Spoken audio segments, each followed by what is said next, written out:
Usa ka forward truck gikan Talakag Bukidnon nga padulong o Cagayan de Oro City ang nabalintong. Driver patay samtang samdana nga naa sa 14 ka mga sakay niini. Ani ang report. Dead on arrival sa ospital ang truck driver nga si Danilo Aynon, residente sa Tikalaan, Talakag Bukidnon.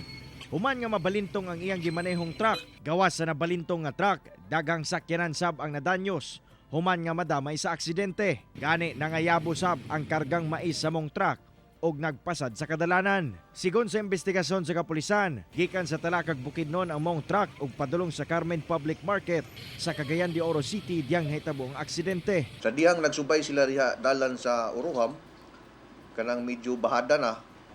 Ang ingon sa tag-iya sa truck kay naaman siya sa front seat, sakay man siya. Wala na daw kuno mihawid ang brake sa maong truck. Motong ang driver, paingon na sa ubos, iyahang gilubagan para po dili masintro dito sa mga habal-habal. Moabot sab ngadto sa 14 ka mga individual nga sakay sa mong truck ang nakahiagom og nagkadiang samad resulta sa aksidente. Hinoon luwas na silang tanan, sanglit minor injuries lamang ang nahiaguman. Karon ginaplastar na ang pagpahiluna sa namatayng driver. Samtang aduna na matud pay panagsabot nga mahitabo sa mong aksidente, dunay pahimangno ang kapulisan.